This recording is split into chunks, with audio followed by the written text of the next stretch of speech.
Bonjour à tous et bienvenue, nous sommes le lundi 3 octobre 2016 et c'est l'heure des perspectives de marché avec Admiral Markets. Alors tout d'abord, rapide rappel des avertissements liés au risque de trading, l'ensemble des informations, analyse... Ah, pardon. Donc l'ensemble des informations, analyses et formations dispensées sont fournies à titre indicatif et ne doivent pas être interprétées comme un conseil, une recommandation, une sollicitation d'investissement ou incitation à acheter ou vendre des produits financiers. Alors on va passer au calendrier économique. Aujourd'hui on va démarrer donc la première séance du mois d'octobre avec dès 10 heures l'Espagne qui va publier son indice de confiance des consommateurs. Une demi-heure plus tard, on aura du côté des Britanniques l'indice Market PMI manufacturier ainsi que le rapport du comité de la politique financière en provenance de la BOE. Il faudra ensuite attendre l'après-midi pour que les États-Unis viennent alimenter le flux économique avec notamment l'indice PMI manufacturier de Market à 16h45. Pardon, à 15h45, ainsi donc que les dépenses de construction, l'indice ISM manufacturier et l'emploi, donc à 16h. On aura enfin, et pour finir cette journée, à 22h, la publication toujours du côté des États-Unis des ventes de véhicules. Donc voici pour le calendrier aujourd'hui, un calendrier relativement calme. Donc on va voir comment on va débuter cette semaine sur les graphiques avec l'euro USD en graphique journalier toujours en négociation donc sur ce triangle d'indécision. On va voir en graphique horaire où on en est. À l'heure actuelle, on est en pleine négociation donc dans la zone de résistance des 1,1240 et des 1,1225. Alors les scénarios attendus ici, étant donné la tendance de fond, ce sera tout d'abord une cassure donc du support des 1,1225 en direction de la zone de support donc des 1,1200 et des 1,1191. Scénario privilégié étant donné la tendance de fond, néanmoins il faut rester vigilant. On s'approche donc de cette ligne de la borne haute de ce triangle d'indécision. Donc une cassure ici est tout à fait possible. Il faudrait bien évidemment attendre la confirmation donc de cette cassure avec un rebond sur la résistance des 1,1240 qui deviendrait alors support en accord avec donc cette ligne de tendance baissière journalière et tout ça pour se diriger sur la résistance donc des 1,1270. Donc scénario en attendant une cassure à la baisse ici, donc privilégié quand même baissière sur cette zone de support. Si jamais on casse à la hausse, on aura la résistance d'un 12,70 à portée de main. Du côté du JBP-USD, on va voir toujours des négociations ici en range. Néanmoins, on s'approche vraiment du bas du range donc journalier. En graphique horaire, on va voir ce que ça donne. On a ici précédemment cassé donc cette ligne de tendance haussière en graphique horaire. Maintenant, on a la formation d'une ligne de tendance baissière ici. On a la cassure donc des 1,2950 qu'on va pouvoir maintenant dessiner en résistance, comme ceci. On a notamment la cassure des 1,2900 qui vient de se faire. Donc le scénario en privilégié était donc la poursuite du mouvement sur donc le bas du canal, le bas du range journalier. Donc maintenant que nous y sommes, on va avoir une certaine réaction attendue donc sur ce niveau. On aura sûrement un rebond sur la résistance précédente.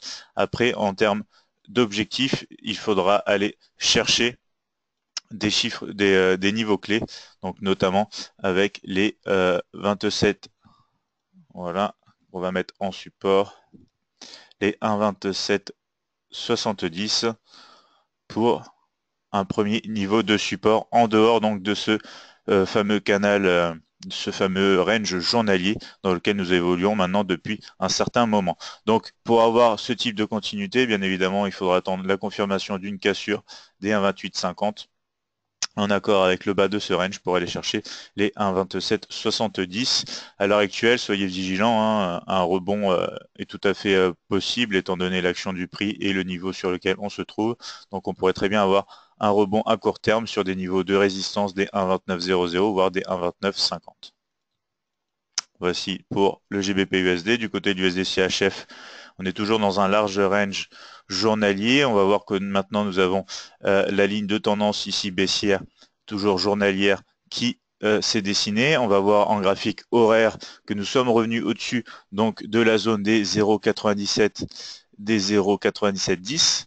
Donc à l'heure actuelle, on est en test de cette zone pour un potentiel rebond sur donc la zone en direction de la résistance des 0,9740. On pourrait ensuite aller jusqu'au 0,9765 si le mouvement haussier persiste. Un mouvement baissier ne serait confirmé uniquement si nous avons une cassure sous cette zone avec un rebond baissier, donc de cette zone en direction de la zone de support des 0,9770, 0,9670 pardon, et des 0,9655. Donc pour le moment, scénario privilégié quand même, donc une poursuite du mouvement en direction de la résistance des 0,9740. Pour l'USD GPY, on va voir qu'on se retrouve près de la borne, donc de la borne haute de ce canal baissier en graphique journalier. En graphique horaire, on va voir qu'on est aussi soutenu par cette ligne de tendance horaire. Donc les scénarios ici attendus seront soit une cassure donc de la borne haute du canal journalier, avec bien évidemment des préférences de rebond près donc du support des 101,40 si bien sûr on casse ce niveau en direction après de la résistance des 102,00. Dans le cas d'une cassure donc des 101,20, on aurait des préférences avec bien évidemment la cassure de cette ligne de tendance, on aurait des préférences pour un retour sur le support des 100,85 voire des 100,50. Donc à l'heure actuelle, zone de décision, on va bien évidemment attendre une cassure. L'idéal ce serait une cassure comme ceci, de ce niveau, en accord avec la ligne de la borne haute de ce canal baissier pour un retest compris donc entre les 101,50 et les 101,40. Du côté de l'or, on va voir qu'on est près de la ligne de tendance journalière, mais maintenant on se retrouve du côté baissier sous cette ligne. En graphique horaire, on va voir que cette zone correspond voilà, avec une zone de support qui a été récemment cassée, donc qui va devenir maintenant zone de résistance. Voilà, comme ceci. Donc le mouvement baissier est entamé, on a aussi cette ligne de tendance baissière qui est maintenant dessinée. On va voir que les perspectives se dirigent donc vers le support des 1310,60.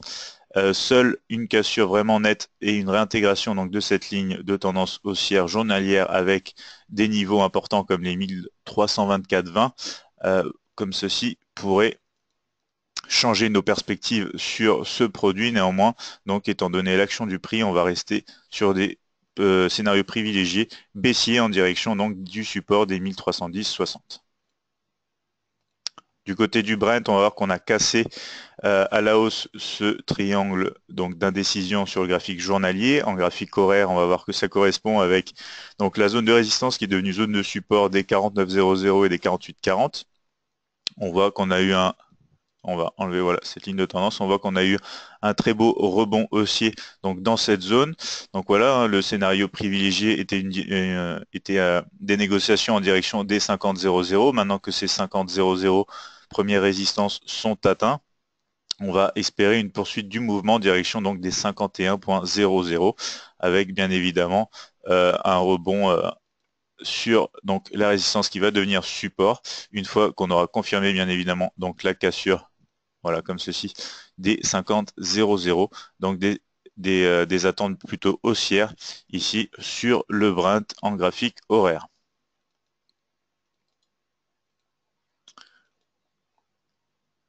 Donc du côté du DAX 30 maintenant, on va voir après beaucoup d'indécisions qu'on a quand même eu un rebond très fort lors de la dernière séance, notamment sur aux alentours des 10 293 points.